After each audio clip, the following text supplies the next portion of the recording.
After this story, you will have only one emotion. Joy and satisfaction. Believe me, you should listen to the end to see my vivid experience. At the beginning, my name is Daniel. I'm 33 years old, and I work from home as a software developer in a modest little house on the west side of town. My wife, Rachel, 28, clever, charming, and achingly beautiful, is a hair and makeup artist whose star has been rising steadily in our city's wedding scene. We've been together since high school. We were each other's first everything. First love, first heartbreak, first healing. And now, married for 4 years, we were supposed to be in the middle of the golden age of our life together. Our life looked like a picture of happiness. Mornings were quiet, comfortable rituals. I'd make coffee. Rachel would hum something soft as she prepped for her appointments. I worked from the small converted bedroom upstairs, while she rotated between her in-home studio and traveling to clients. We always met for Daniel dinner, our rule, no matter how tired we were. Tuesdays were always Thai takeout and movie night. Sundays, pancakes and grocery shopping. She always wore that soft vanilla perfume, the one I'd bought her on our first anniversary. I loved that smell, but something shifted barely. The kind of shift you'd miss if you weren't paying attention. I'd kiss her goodbye in the mornings, and sometimes she wouldn't lean into it quite the same. She started coming home later, always with a reasonable excuse. Brides needing last-minute touch-ups, reshoots with photographers, consultations that ran long. She looked more radiant than ever. Flawless hair, perfect makeup, new outfits. I told myself her success was just inspiring her to invest in her image. Then there was Mark. Mark, 45, owned a local wedding venue. A grand, rustic property with chandeliers and rose-covered trellises. He had become her biggest professional connection. Through him, Rachel had landed work with top-tier photographers, modeling agencies, and upscale clientele. He was married, 3 kids, a wife who looked like she belonged in a Pottery Barn catalog. From the outside, he seemed like a professional benefactor, supportive, connected, maybe even fatherly in his mentorship. But something in his emails to Rachel didn't sit right with me. I wouldn't have known if not for one mistake. Rachel had left her laptop open, unlocked, charging in the kitchen while she headed to the gym. The notification popped up. Just a glimpse. "You're incredible. I can't stop thinking about last night." That was the moment the ground shifted. It wasn't intimate, not explicitly. Just logistical, sterile even.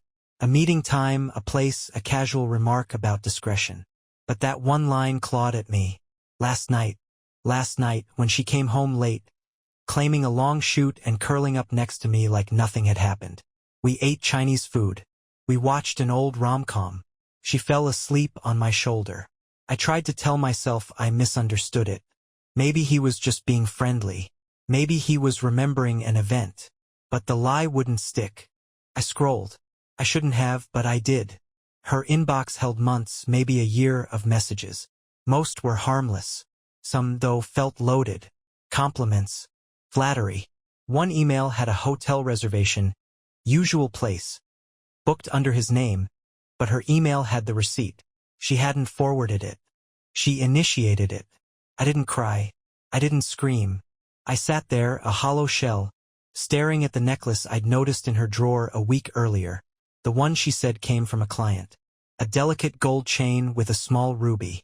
Nothing extravagant, but not cheap either. She'd worn it twice since then.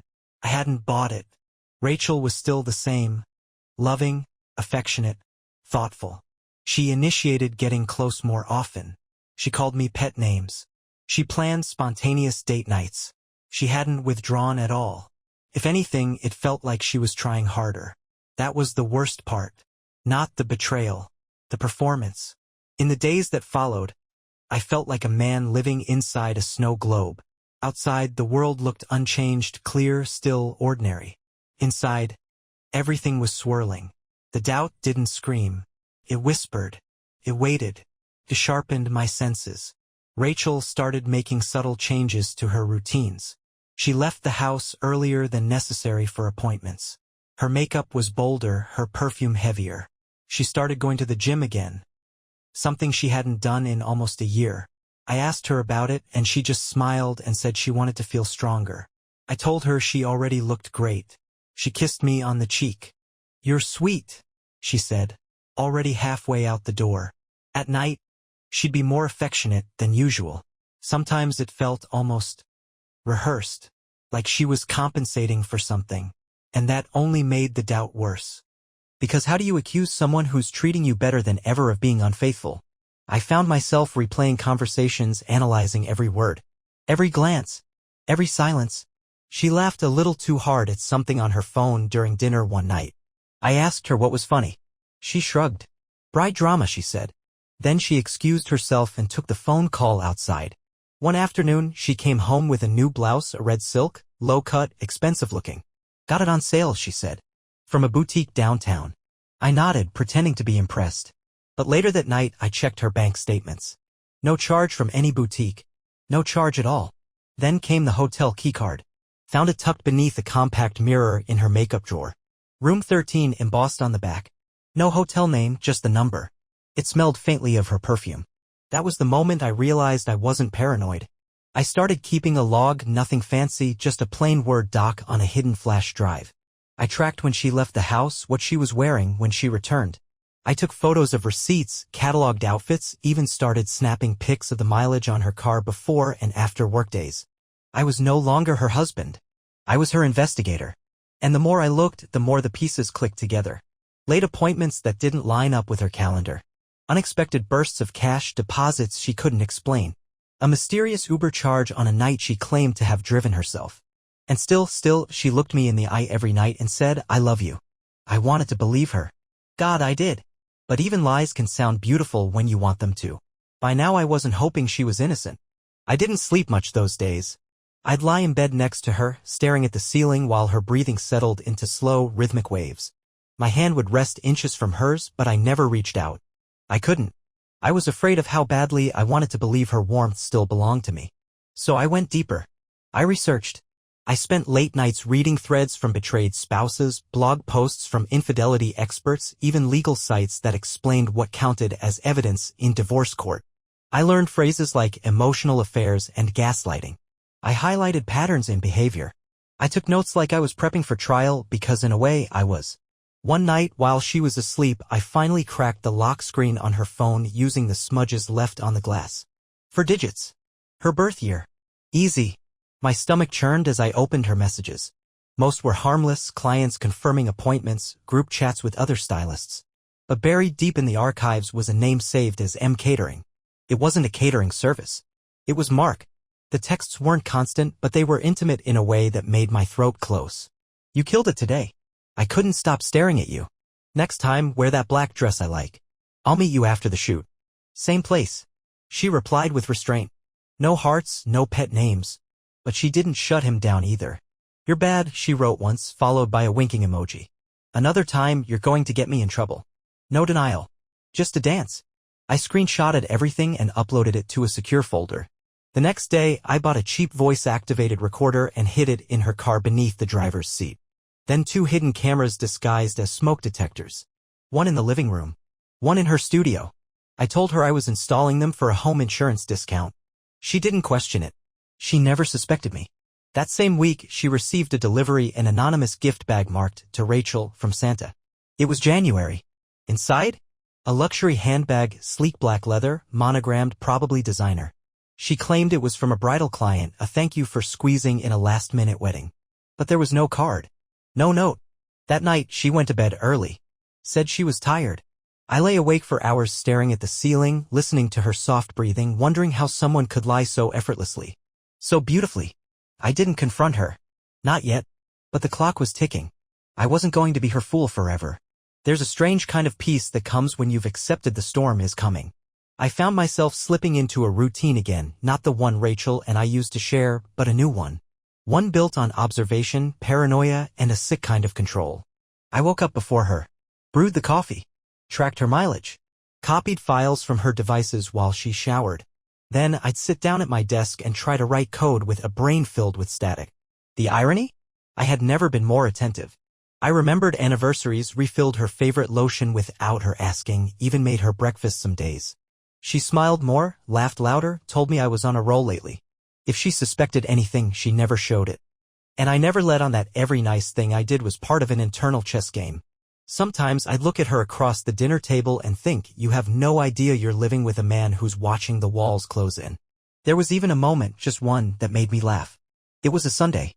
She had just come back from what she claimed was a last-minute wedding consultation. Her makeup was too perfect. Lipstick freshly applied. She walked in, tossed her bag down, kissed me on the cheek, and asked if I wanted to watch an old sitcom with her. We ended up watching 3 episodes of Frasier. She laughed at all the wrong jokes. I laughed at all the right ones, but only because I was picturing Mark trying to order room service in a robe while hiding from his kids. At one point, she leaned her head on my shoulder and whispered, I love this. Us just being lazy together. We're like an old married couple. Without missing a beat, I replied, don't say that. I think Frasier and Roz had more chemistry. She laughed. I didn't. And yet for a moment we felt real again. Then there was the night she came home tipsy. Not drunk. Tipsy. I could smell the wine before she even opened the front door. Her cheeks were flushed. Her keys jangled too loudly. She stumbled in and smiled like a teenager sneaking in past curfew. Had a girl's night, she said, kicking off her heels. Hope you don't mind. Melissa insisted. Melissa had posted a picture that night. At home. With her dog. The caption read, nothing like a quiet night in. I helped Rachel to bed, tucked the blankets around her. She grabbed my hand and said, you're good to me, Daniel. Too good. What would I do without you? I almost asked her. Would Mark tuck you in? Would he hold your hair back if you got sick? Would he still love you when the makeup was off and the cameras stopped clicking? But I didn't say anything. I just smiled. Kissed her on the forehead. The next morning, I sat on the back porch with a cup of coffee and watched the sun rise over the neighbor's fence. The camera in the living room had picked up muffled audio when she'd taken a call before bed. Nothing incriminating. Just a breathy laugh, a quick, you're terrible, followed by a whisper, okay, but only a few minutes. He's still awake. I rewound it 3 times. The words etched themselves into the hollow space behind my ribs. Only a few minutes. He's still awake. The thing about this kind of pain is, eventually, it mutates. It stops feeling like heartbreak and starts to feel like theater. You begin rehearsing the confrontation in your head. The lines you'll say. The way her face will crack when she realizes you know. But not yet. First, I needed one more scene. One more undeniable moment. One more act to finish this twisted little play. So I bought a bouquet of tulips, her favorite, and left them on the kitchen table with a card that read, for the woman who makes me believe in fairy tales. The next morning, she kissed me on the lips, eyes glistening. You're just full of surprises lately, she said. You have no idea. Because the real surprise was still coming. It happened on a Thursday. There's no reason that day should matter more than any other, but it does. Because that's the day the mask shattered. Rachel told me she had a long day, 3 bridesmaids to prep, and a last-minute bride who decided she wanted a full trial look before her wedding in 2 weeks. I told her to take her time, that I'd handle dinner. She kissed me like she meant it and left, her heels clicking across the hardwood like punctuation marks on a lie. I followed her. Not in some movie-style tail job, but discreetly from a few cars back. She'd taken her own car, and I told her I needed to run errands of my own. As soon as she turned off the block, I was in my truck, engine purring low. She didn't head toward the venue. She didn't even go near it. Instead, she veered into downtown, weaving through traffic until she pulled into a hotel garage near 4th and Main, the one with mirrored glass and valet parking, the one that advertised private rooms and late checkouts. I parked a street over and waited, heart pounding in time with the tick of the clock. She didn't come out. For 3 hours. 3 hours she wasn't with bridesmaids. 3 hours she wasn't with a bride. 3 hours where the love of my life vanished behind a lobby entrance I couldn't walk through without lighting the whole world on fire. That night, she came home with a salad from her favorite bistro and a bottle of wine. Said the bride had cried from happiness when she saw herself in the mirror. Said the bridesmaids had tipped her in cash. She showed me a crumpled $100 bill and kissed me on the lips. You're my favorite part of every day, she said, curling up next to me on the couch. I held her hand. Because I needed to remember what betrayal felt like while it was still warm. After she fell asleep, I retrieved the voice-activated recorder I had planted earlier that week. I'd hidden it in her makeup studio, disguised inside an unused diffuser bottle. She always left the door cracked, never suspecting a thing. I plugged it into my laptop. My hands were shaking so hard, I almost dropped the cord. I listened to the recording twice. There were no declarations of love. No sappy promises. Just two people who knew exactly what they were doing. His voice was deeper than I expected. Rough, like gravel. Hers was quieter, breathier, like a stranger trying on my wife's face. Did he suspect anything today? Mark asked. She laughed. No. I think he actually bought me flowers. Silence. Then the unmistakable rustle of sheets. A moan. A name. Not mine. I don't remember standing up. I don't remember walking into the kitchen or grabbing the edge of the counter to keep from collapsing. All I remember is the slow, crawling numbness that spread from my fingertips to my chest. The next morning I made eggs. I kissed her on the cheek. She smiled at me and said, "You're glowing lately. You seem lighter." Maybe I was. Because now the burden wasn't mine. Now I had proof. Not suspicion. Not whispers. Not gut instinct. Proof. I spent the rest of the day in my home office, scanning every piece of evidence into a private folder titled Truth. I made copies, stored them in the cloud, even emailed one to myself from a burner address I'd created just for this. She came in around 4 p.m., leaned on the doorframe, and asked if I wanted to go out that weekend. Maybe take a drive, get some air, just us two. I stared at her, at the woman who had told me she loved me 2 nights ago, with another man's breath still on her skin. I said, "That sounds perfect," and it did, because I knew what was coming. Not a confrontation, a reckoning.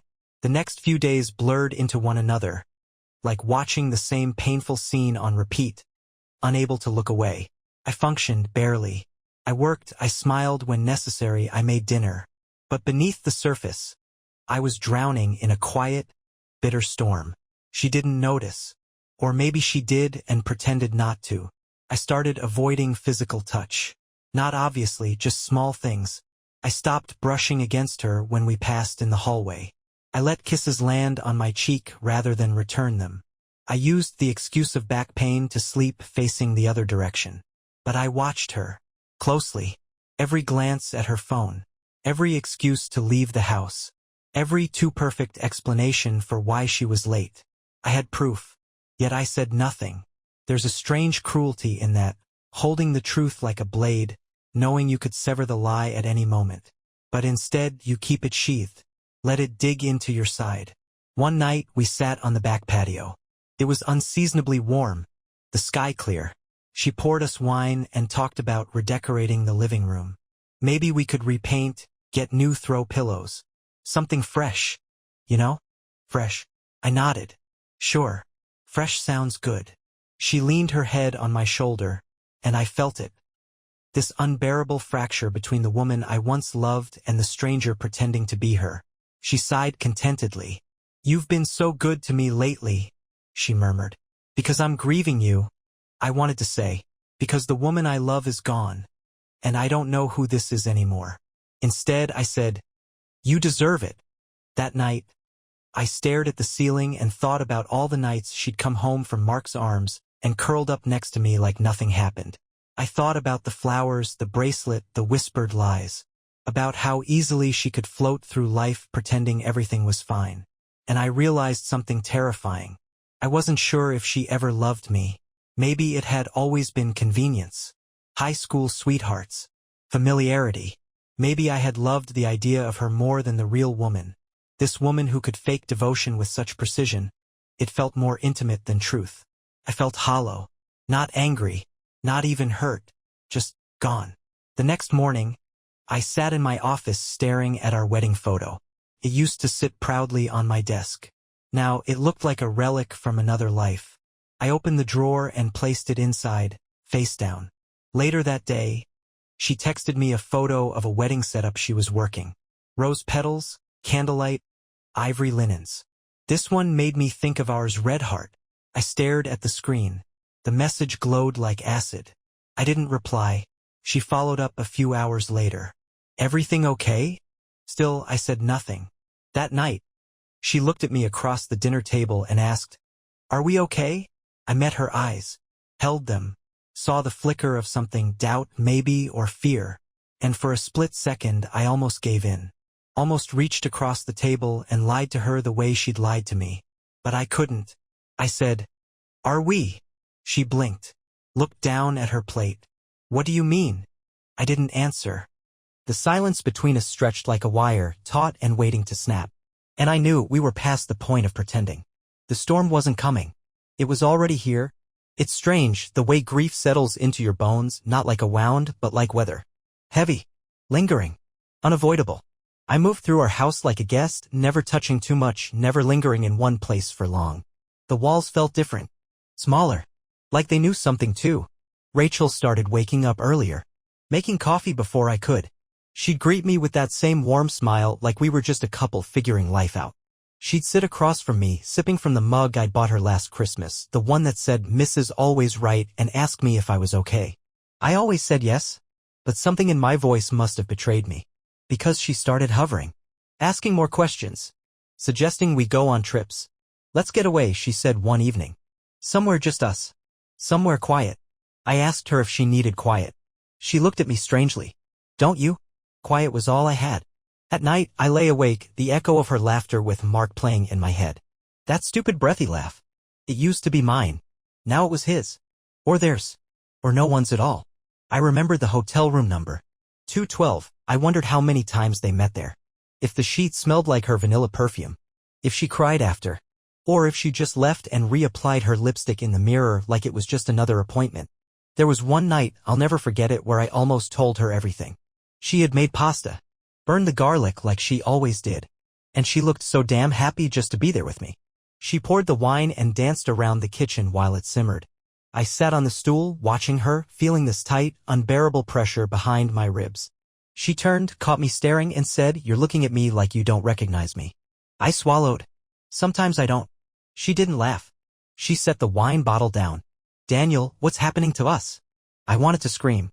"What's happening?" "You're happening. You and Mark. You and the lies you wrapped in goodnight kisses and Sunday morning pancakes.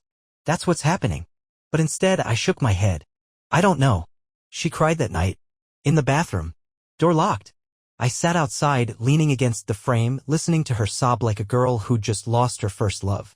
Maybe she had. Maybe we both had. The next morning, she left early. Said she had back-to-back bookings. I didn't believe her. I didn't care. When she came home, she brought me my favorite takeout. Set it on the table without a word.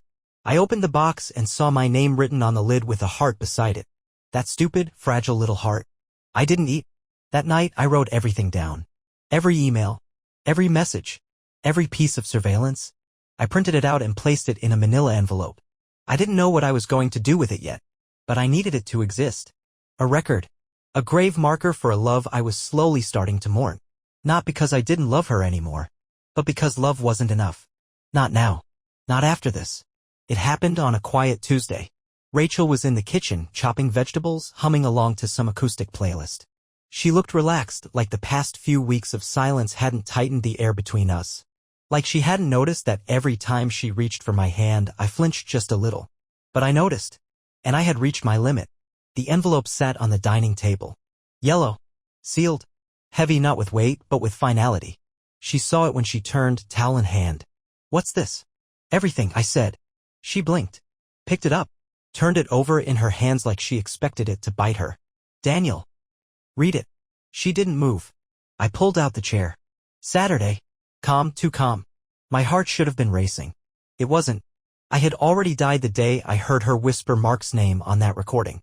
Rachel slid into the chair across from me and opened the envelope. Slowly. Like someone opening a letter from the past. Inside, printouts, screenshots, a USB drive. She pulled out the first sheet. Her face paled. She flipped through the rest, her breathing getting shallower with each page. She started. "No." She looked up. Her lips trembled. "You don't get to start with I. Not now." Tears filled her eyes. She set the papers down, hands shaking. "I didn't mean for it to go that far. It wasn't Daniel, it wasn't love." "I know." I leaned forward. "That's what makes it worse." She covered her face with her hands. Her shoulders shook. I waited. I didn't comfort her.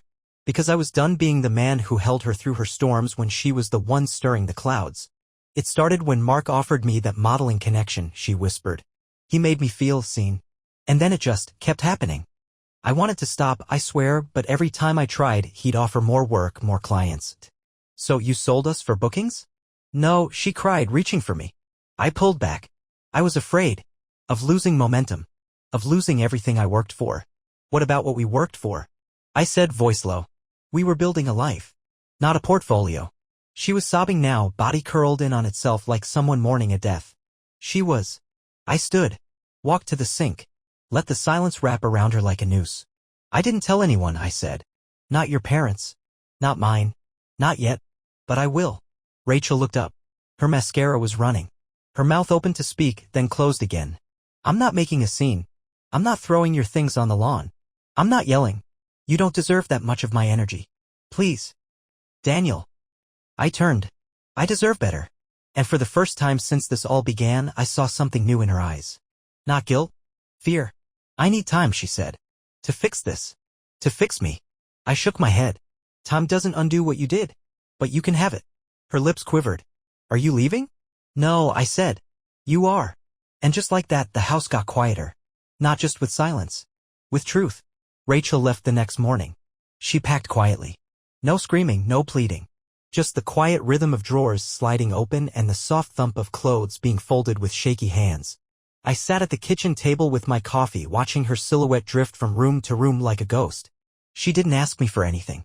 Didn't try to explain again. Maybe she knew there was nothing left to say. Maybe she was too ashamed. Or maybe, just maybe, she thought she still had time. The door closed behind her with a softness that made it worse. I didn't cry. I didn't scream. I just sat there, listening to the house sigh back into itself. The silence was oppressive. At first, it was almost a relief. No pretending. No guessing. No lies disguised as normal. But by the second day, I started to feel it like a hand around my throat. I walked into her bedroom and found one of her earrings under the dresser.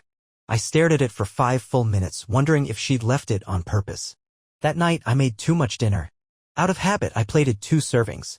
When I realized what I'd done, I scraped hers into the trash. The clink of silverware on porcelain echoed through the kitchen like a eulogy. I tried to keep busy.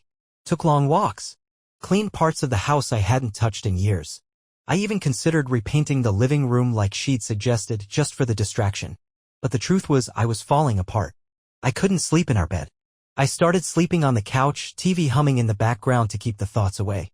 Every time I closed my eyes, I saw her with him. Heard her voice whispering those soft, breathy lies. One morning, I opened my laptop to work and found an old photo, Rachel and I on our 3rd anniversary, standing by the lake. She was laughing, head tilted back, eyes bright with something that looked like love. I closed it. Later that day, I got a text from her. Just one line. I miss you. I stared at it until the screen dimmed. I didn't reply. The next few days were worse.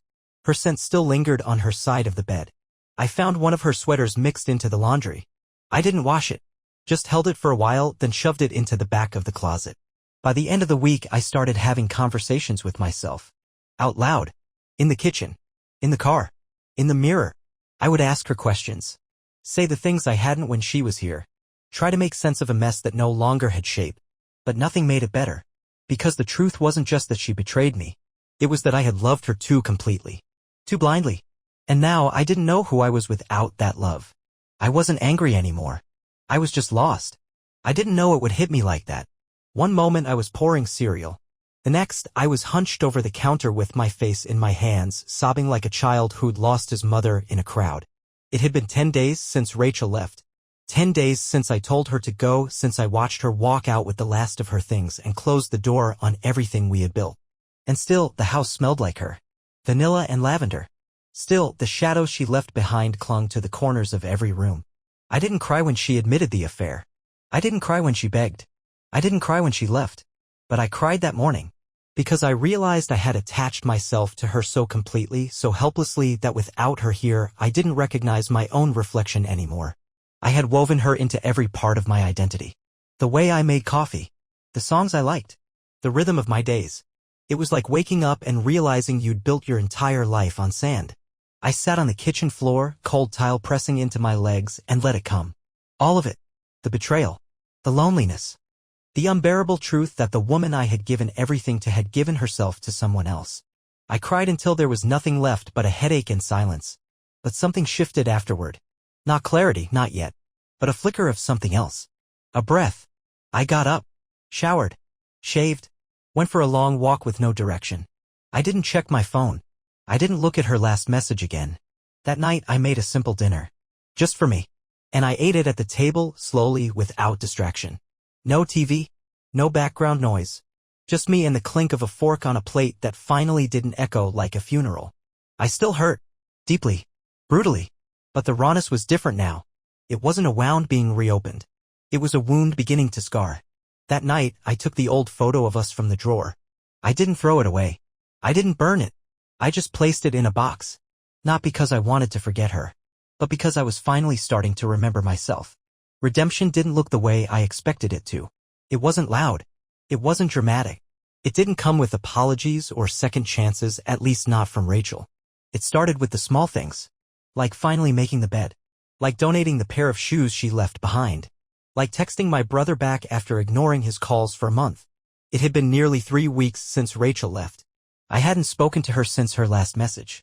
She didn't follow up. Maybe she was giving me space. Maybe she was just ashamed. Or maybe she had moved on. That last one used to burn, but now? Now it just didn't matter. I spent an afternoon boxing up our wedding album. I didn't destroy it. I couldn't.